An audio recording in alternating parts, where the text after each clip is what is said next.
I would just like to first introduce myself. My name is Tiffany Hall, and I'm with Waves Debate. I'm our on-campus coordinator, and I just wanted to welcome you all and introduce myself as your MC this morning and evening, and hand it off to the lead coordinator of iDebate Rwanda for our opening remarks.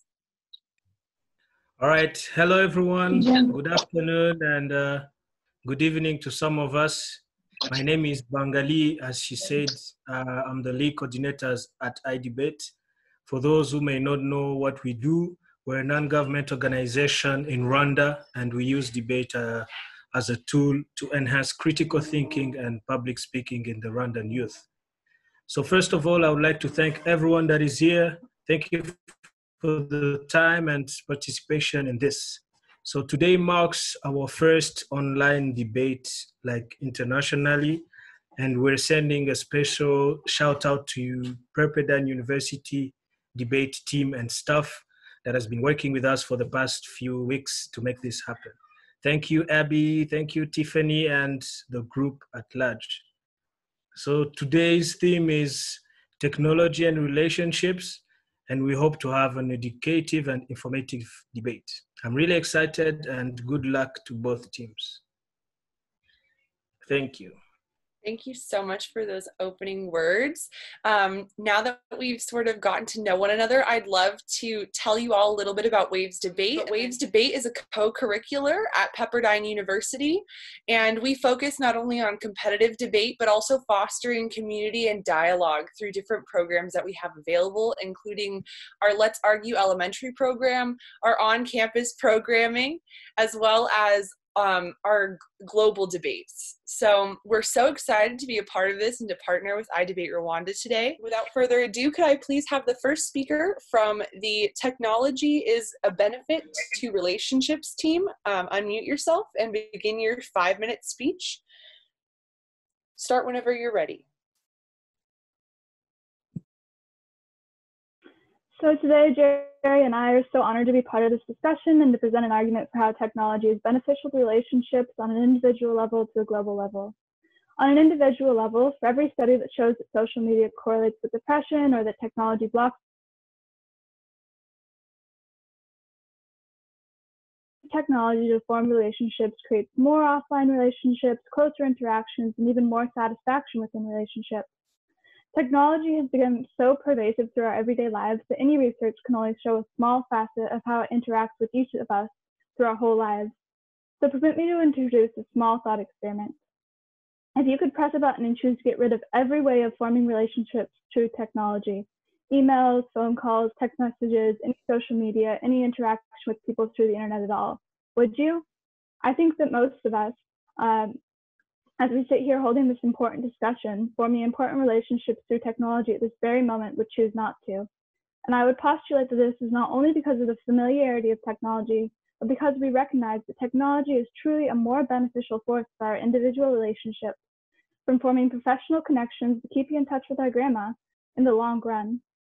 I also think that it's important that this discussion of the beneficial aspects of technology extend beyond our own personal experiences with technology and also analyze how relationships formed through technology especially empower minority groups. As an example, nearly 60% of the LGBT+ youth use social networking to create a supportive community, and 75% of the LGBT+ community have engaged in civic action through blogs, comments, and posts online. Additionally, the use of social networking sites is significantly higher among Black and Latinx communities, and they are significantly more likely than white respondents to cite this use of social networking as an important way to make government and legislation more transparent and equitable. These statistics alone show that the type of relationships formed online are important not only in the way we traditionally think about them, keeping in touch with family and friends, but have grown to be a way that minority groups find support, community, and activism. Technology makes oppression and inequality more and more apparent as we become more connected with people around the globe. It elevates the voices of the oppressed. It creates communities of people who never could have acted together before, and allows them to come together and to create a cry for equality as it has never been heard before. On the world stage, or even in our own backyard, it may seem that even with all these voices calling for change, the internet hurts relationships by creating an echo chamber of like voices that only leads to more polarization. While there are some alarming anecdotes to this effect, large-scale analysis of the internet use demonstrate that offline ideological segregation is actually more pervasive than online ideological segregation. In other words, we're more likely to meet and communicate with people who have opposing viewpoints through technology. In fact, looking at internet traffic as a whole, there's no evidence that the internet is becoming more segregated over time at all. Based on this, the relationships that we form through technology are actually more likely to promote understandings of different viewpoints and compassion for different groups of people than traditional relationships, a goal I think we can all agree is one of the most important and worthwhile goals in the world. Plus, technology is increasingly used as a fabric for global cooperation as a whole, and the positive fruit of this cooperation only gives rise to more positive global relationships. It is the very fabric by which our present world is made better, by which we build on the best of each other's discoveries and progress and push towards a better future. The ability for global collaboration through technology is what will create solutions to climate change, hunger, poverty, healthcare issues, inequality, and even this current pandemic at a much faster pace than would ever be possible without it. And then the solutions to these issues will only lead to better global relationships. Without the intrinsic ability of technology to create beneficial relationships, our society would be just as isolated and divided as the Middle Ages. There are some possibilities of technology. These are some that can be possibilities of technology sometimes, but this means technology itself as a trend has the ability and capacity to improve and increase the relationships with other men. For all of these reasons, technology represents a very large portion of beneficial relationships. Microphone working?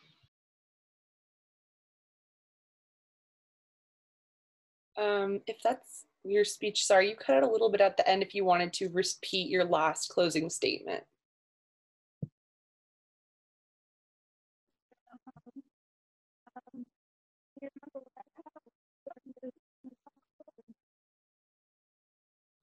I think we're still having some connection issues. If you wanted to type to me your closing statement, and then I can give it at the end of the next speech, so that way we can still get the point, and everyone can still hear what you have to say. I do apologize for those technical issues. Moving forward, could we please have the first speaker from the Technology is a Detriment to Relationships, Maintaining and Building Relationships, both. Can we have the first speaker please unmute themselves and give the first speech as 5 minutes? All right. Can everybody hear me? Yes. All right, perfect. All right. Hello, everybody, and it's a pleasure for me and Elnam to be part of this debate. And our goal here is to prove that technology does not benefit relationships and is not a tool to create them.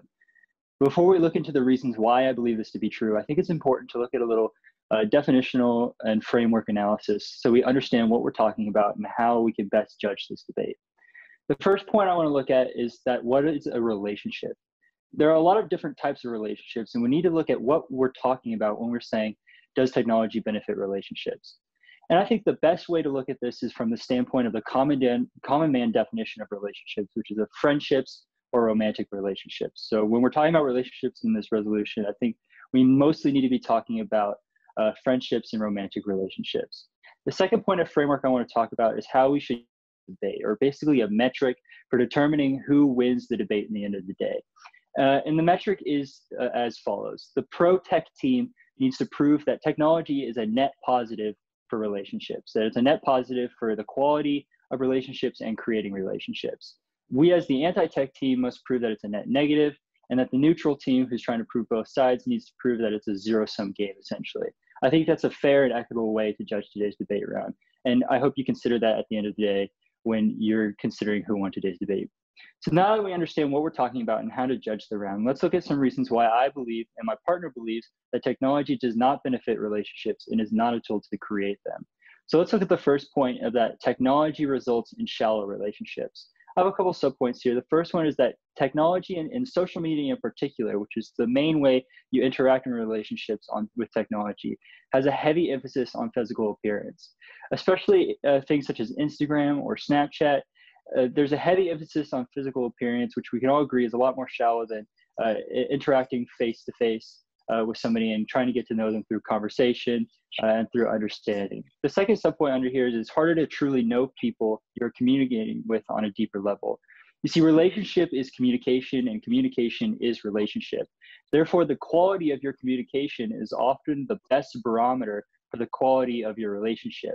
Quality of communication is that which conveys the most accurate message from one party to another. Oftentimes, we confuse quantity of communication with quality, but they are not the same. Technology fails to increase the quality of communication because there is a limited medium. Many communication cues go missing when communicating via modern technology such as text, email, or to some extent even voice. Cues such as nonverbal communication, tone, inflection, and others get lost or cannot be conveyed. Therefore, the message being sent from one party is not accurately received, thus diminishing the quality of the communication. Because relationship is communication and communication is relationship, lesser quality communication equals lesser quality relationships. Technology, therefore, decreases the quality of relationships, and it is a poor conductor of quality, accurate communication. The impact of this point is that technology shallows out relationships, makes them have a less solid foundation, and therefore making them more likely to end, have problems, or just generally be a lower quality relationship. The second point I'd like to talk about is the problems that social media causes in relationships, or you can just tag this as social media. The first point is talking about romantic relationships, specifically talking about how it can lead to jealousy in these type of relationships. How many times have you heard about somebody getting jealous that their boyfriend or girlfriend is liking somebody else's post? It's silly a lot of the time. It really doesn't mean much, but it is something that does happen quite often. It causes serious problems in the relationship. The second problem is that social media creates impossible standards. Again, social media creates impossible standards. Social media often makes it impossible to reach the standards that it creates for relationships. It makes the ideal relationship seem like what you need to have and creates an impossible standard for those relationships, thus making it harder to achieve that and making a relationship a lot more rocky. The next point is that social media makes it easier to cheat in a romantic relationship. This one's pretty simple. It's a lot easier to cheat when you have things like Tinder, Bumble, Hinge, and you can get away with it a lot easier by using Twitter or Snapchat, for example, is something that people use to cheat in romantic relationships. And again, that causes serious problems in relationships.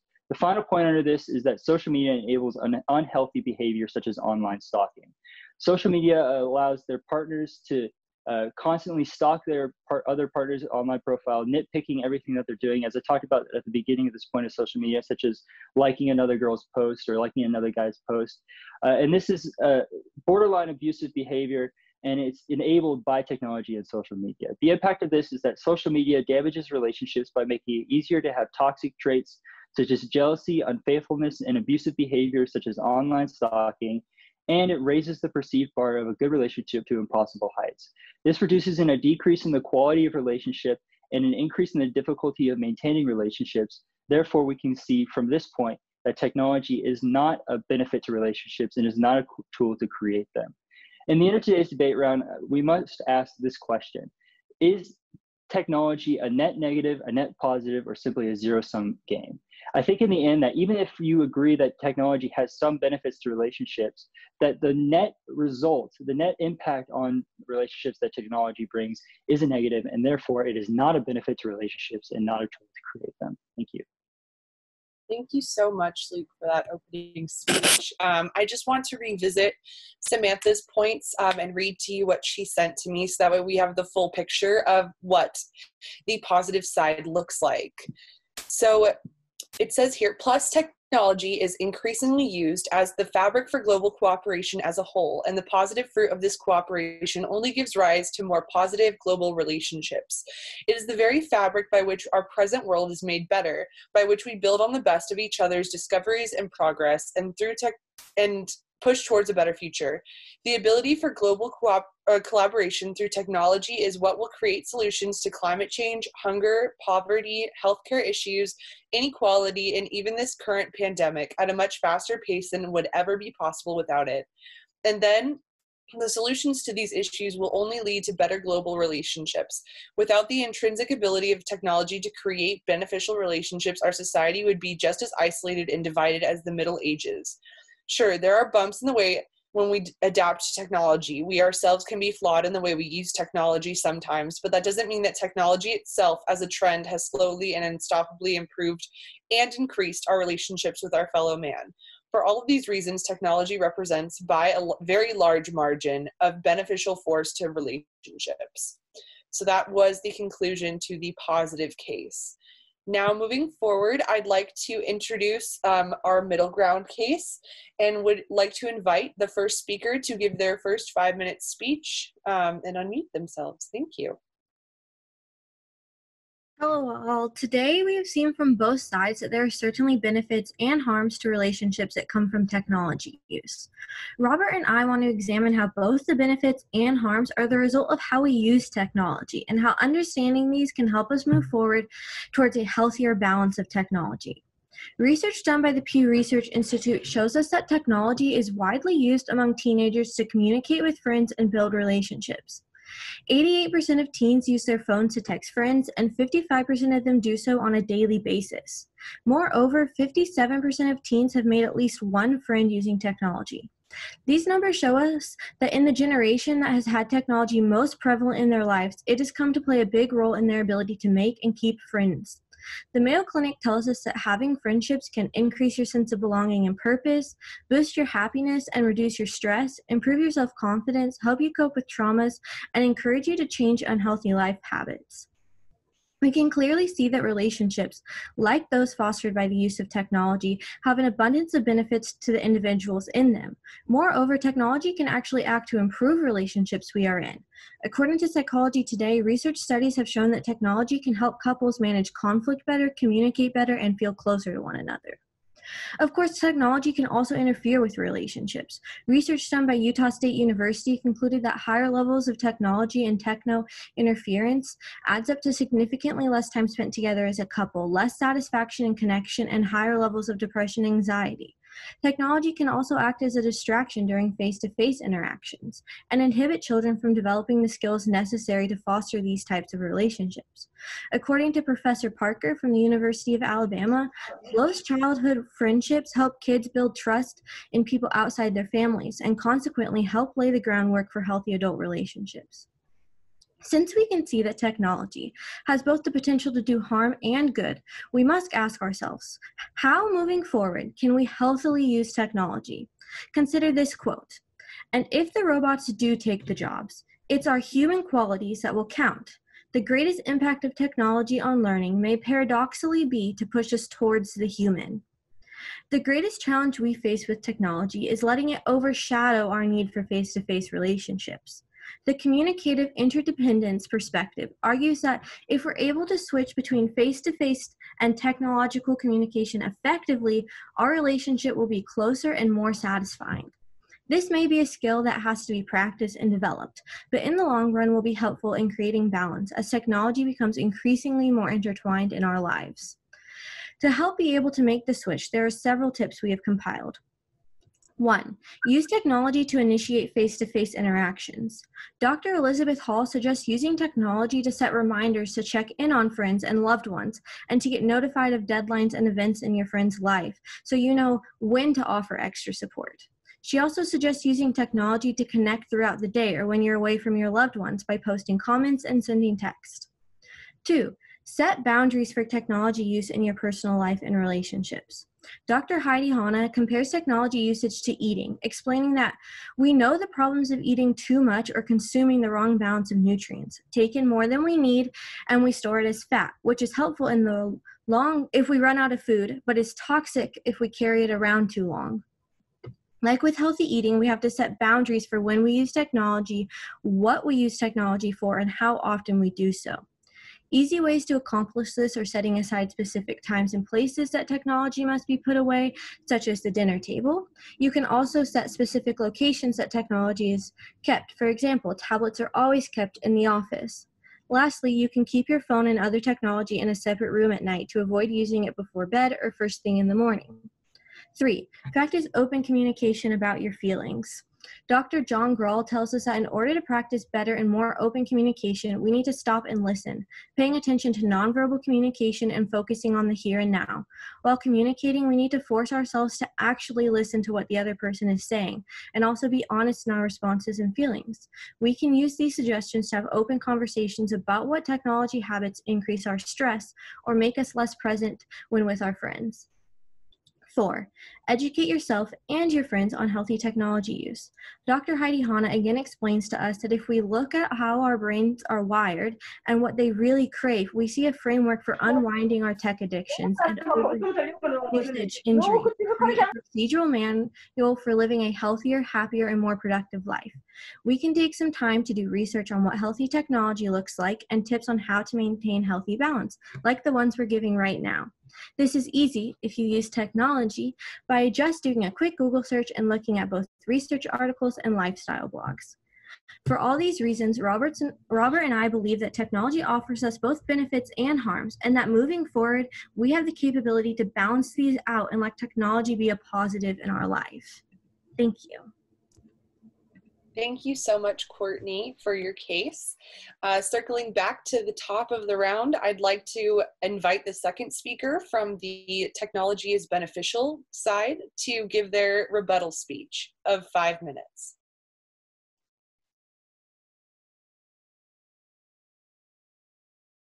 Thank you very much to everyone still being here. So I'm Jerry again. Came back for the rebuttal speech. To do a rebuttal speech for our claim that technology has benefited relationship and is a tool to create them. I'd like to first help us understand that technology or social media, for instance, is more of the exposure of the lives that we live or live behind the scenes than it is a projection of the fictional lives that we create. Meaning that more of what it has done is to provide a more broad realm of our lives. With this in mind, I then say that most points brought up by the negative side, like jealousy, unfaithfulness, body image, abusive behaviors, etc., are problems that exist in human relationships, whether with and all technology has done is to put more of that in the light of day, and you can all agree that subsequently this has made those issues more dealable than they have ever been. So if we take an example, body image, for example, has brought a movement of body positivity that counters the body shaming that didn't really take place on online platforms as much as our traditional communities like schools and families. I believe that having people of all sizes being represented on various screens through technology has been an undeniable inspiration to the rest of the people, that though their bodies can get in their way of their careers or personal lives. With relational problems like unfaithfulness, therapists are using technology to help the couples improve communication. Research studies of technology can help couples manage conflict better, communicate better, and feel closer to one another. In fact, therapists are using online assessments and videos like TED Talks in their sessions with clients and asking couples to use their phones and emails to connect throughout the day. They are also recommending couples to use technology when angry with one another in order to slow down their response pace to cool off. Therapists are even suggesting couples to use apps like Friends or other GPS tracking apps to regain trust after one partner has been unfaithful. With all of this said, I would like to conclude saying that with technology making the world a much smaller place has made distance and physical location no longer an insurmountable boundary to or maintain relationship. But more than that, it has shown all of us, the human race, that we are more similar. And as Samantha said, this is proof that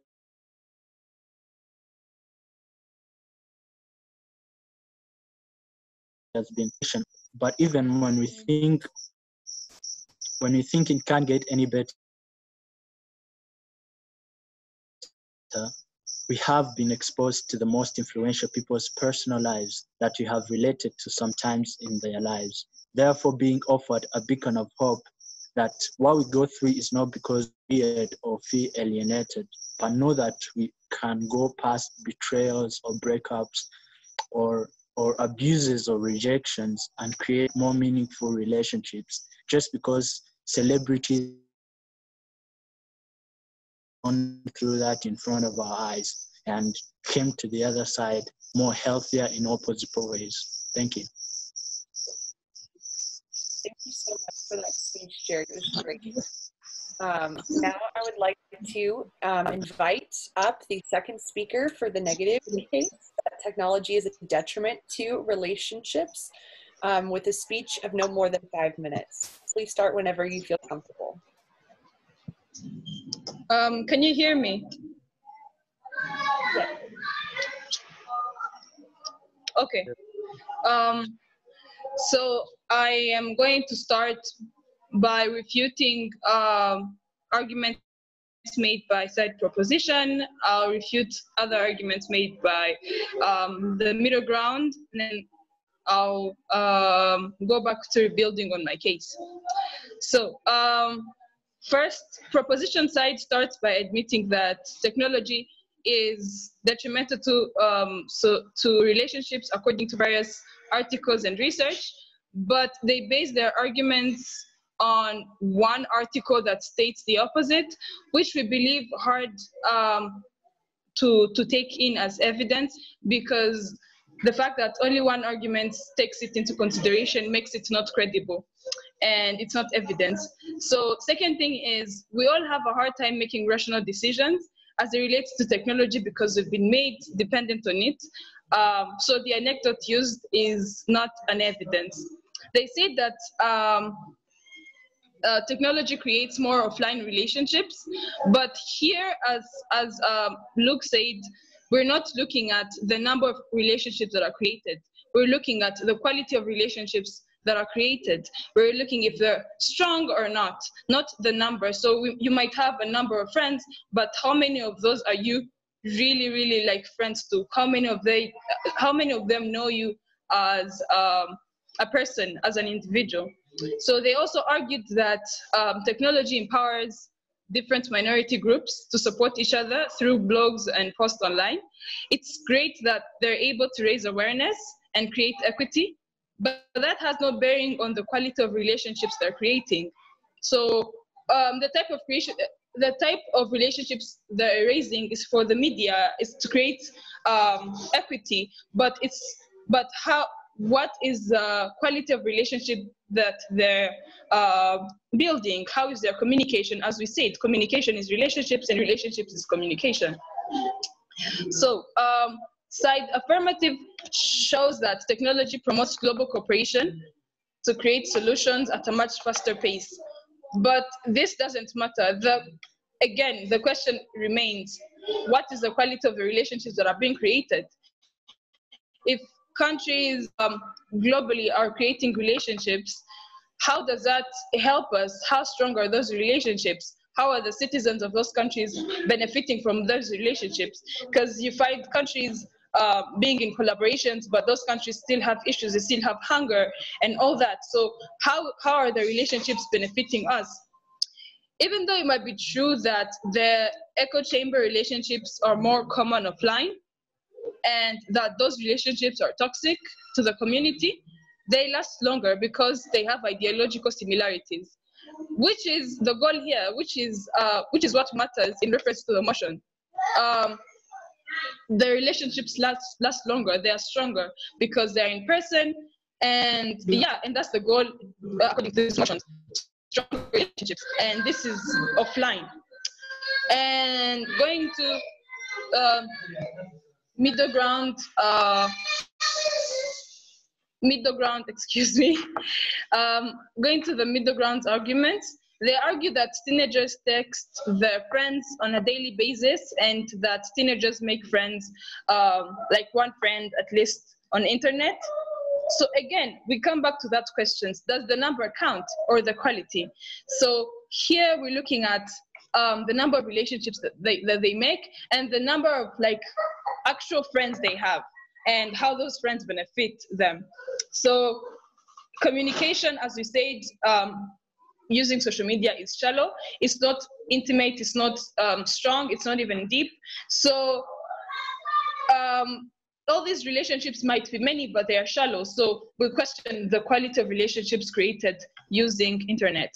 They also list the benefit of friendships, which is one, irrelevant to our motion, since we're not debating the benefits of friendships, we're debating whether or not technology benefits relationships.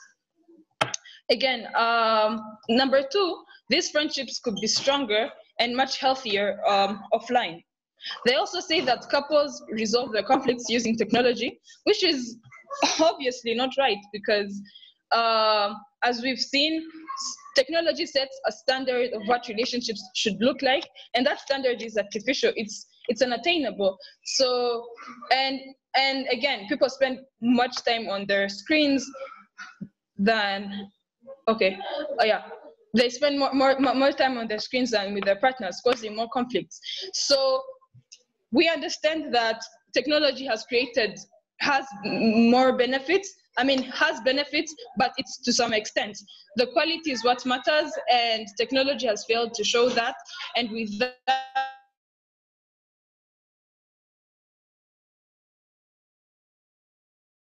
I conclude saying. Thank you so much for that speech and for reaffirming the negative case. I would like to now invite our last speaker for this evening/morning to give the second speech or the rebuttal speech for the middle ground case. Okay, thank you very much, Tiffany. As she just mentioned, we acknowledge both the good and the bad side of technology and propose this healthy usage moving forward, which is the middle ground. So ladies and gentlemen, proposers, opposers, and everyone watching, greetings. Thank you for being here. It's an honor to be here and talk about this very nice, informative topic. We kept seeing from both sides, for all the sides, how that there are certainly benefits and harms to relationships that come from technology use. From all the points they raised, they're actually helping our side, because them having statistics proving their side, they are agreeing with our side that are saying that both sides are needed to have a healthy way usage of technology. As Courtney mentioned earlier, we want to keep examining how both the benefits and harms are the result of how we use technology, and how understanding this can help us move towards a healthier balance of technology use in our relationships. And I repeat again, it's our relationships, all types of relationships. So the affirmative started talking about how forming and maintaining relationships through technology is necessary for all individuals. Secondly, they said how relationships formed through technology often benefit the most minority in many ways, like finding support, a community to belong to, and activism as a result of those relationships developed through technology. They also said that it elevates the voices of the oppressed because they are connected with people around the globe easily. Lastly, they said how researchers reported that offline ideological segregation is much more pervasive than online ideological segregation. They also say that the ability for global collaboration through technology is what we work towards solving climate change, hunger, poverty, healthcare issues, even COVID-19 vaccine and inequality at a much faster pace because of all those relationships that are being used through technology to come up with all these solutions that are needed in the world.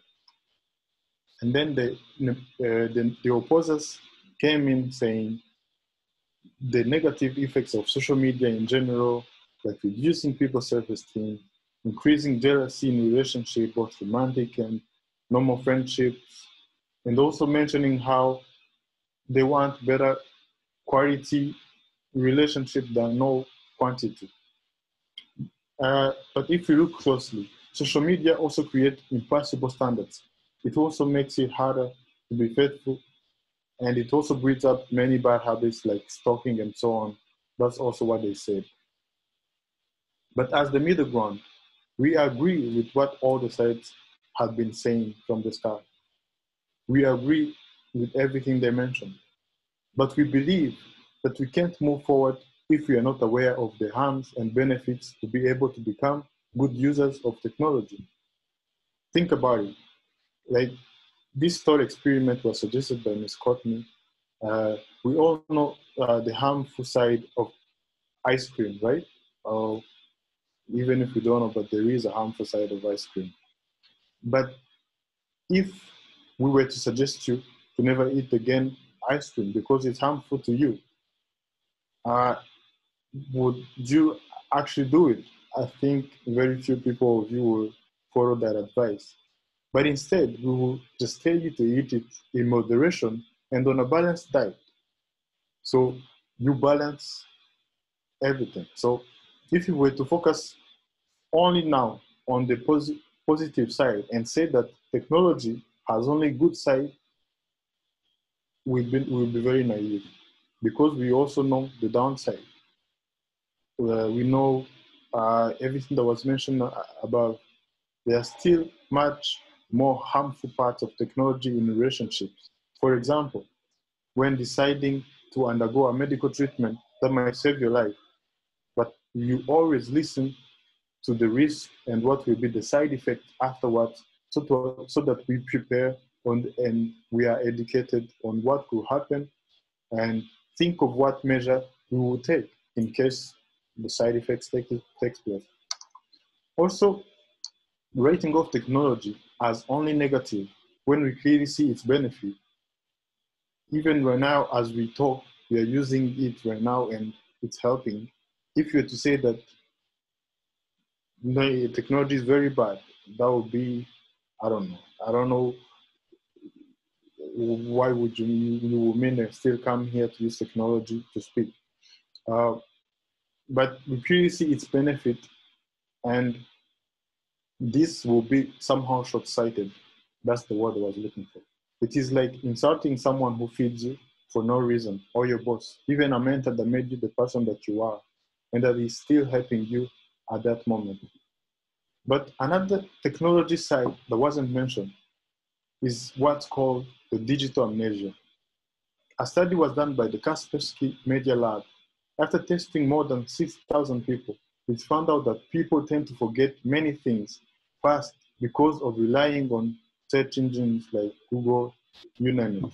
And it also found that people who pose much for pictures remember taking the pictures, but not what was said. And it is still crucial that relationship, it is still crucial for relationship if you forget these small, nice moments unlike the other.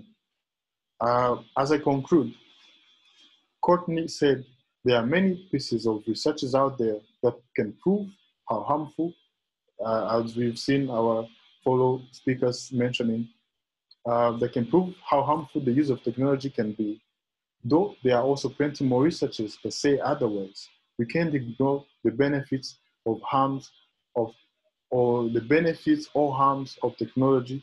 So our only choice is to be aware of both and be well informed.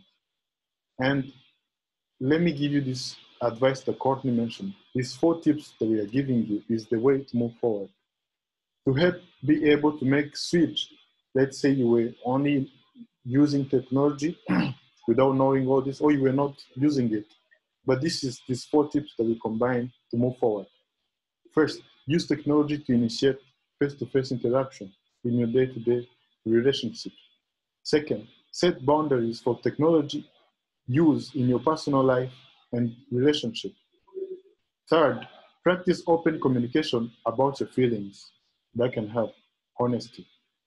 Fourth and last, educate yourself and your friends on healthy technology use, and then you will have very amazing relationship. Thank you for listening to me.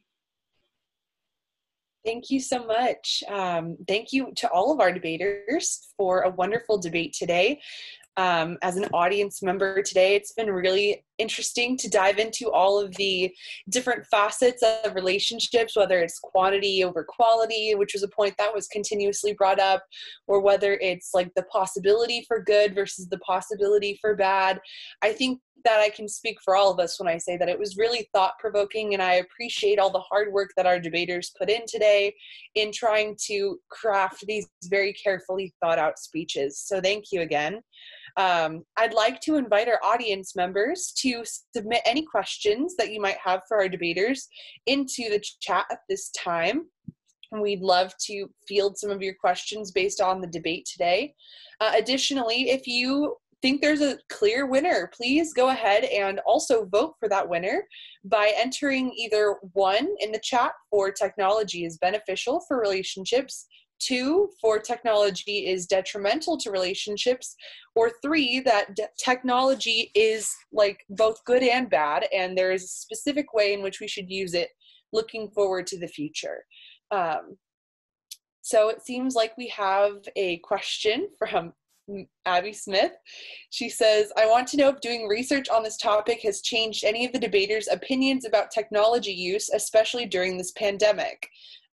Open to any of our debaters. Please go ahead and answer at will.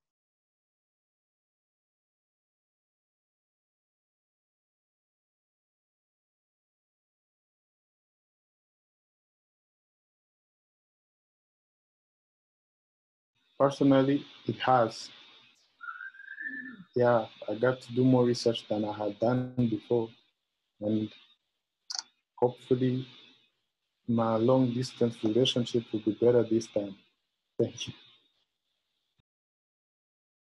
That's awesome. We have another question here. So how does the negative respond to the neutral grounds point, so the opposition to the middle ground case, which claims that they are essentially showing hypocrisy for using this medium, seeing as this technology is helping foster positive relationships? So anyone from the negative case, would you like to respond to this question? It's also in the chat if you'd like to read it.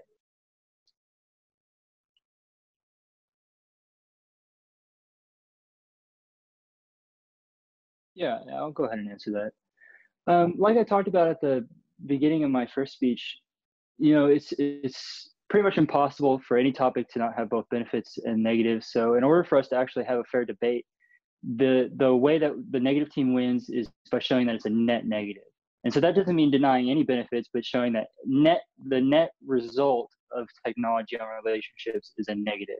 And I think that despite us using this platform, I think through the points that we made, we were still able to show that in the end, it was a net. Awesome. Thank you. Elnam, do you have anything to add to that?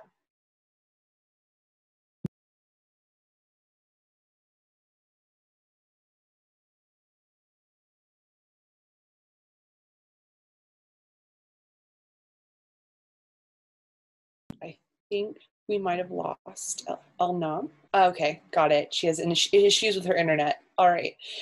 Moving forward to the next question. Can we effectively regulate technological expansion on a large scale, or would such regulation have to take place on an individual or family basis? Open to any of our debaters. I think that on a large scale, that there are institutions that can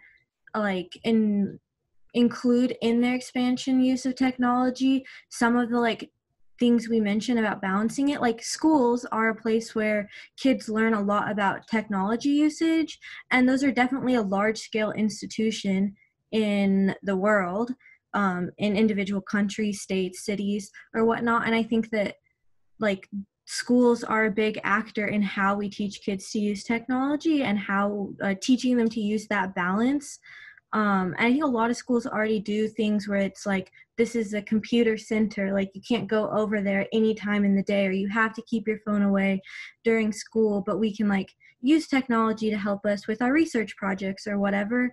So I think that like that kind of balance and that expansion of technology usage is like teaching kids from a young age that is part of how that can be regulated on a large scale.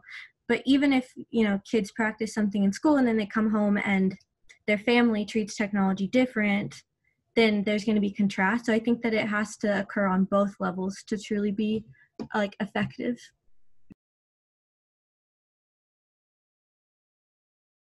Do any of our debaters have any further opinion on this particular question before we wrap up?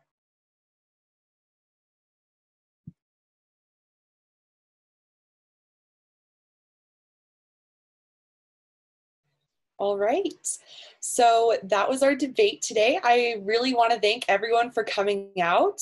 I want to thank specifically iDebate Rwanda and all their wonderful staff and debaters for helping create this debate with us and for partnering both in the promotion of it and just the creation of such an awesome collaboration. I'm so honored to be able to work with you all and to see how amazing that this turned out. I honestly couldn't have expected anything greater than what we saw today. I thought it was awesome. So I hope that you guys have a wonderful day today, and we'll see you soon. All right, thank you.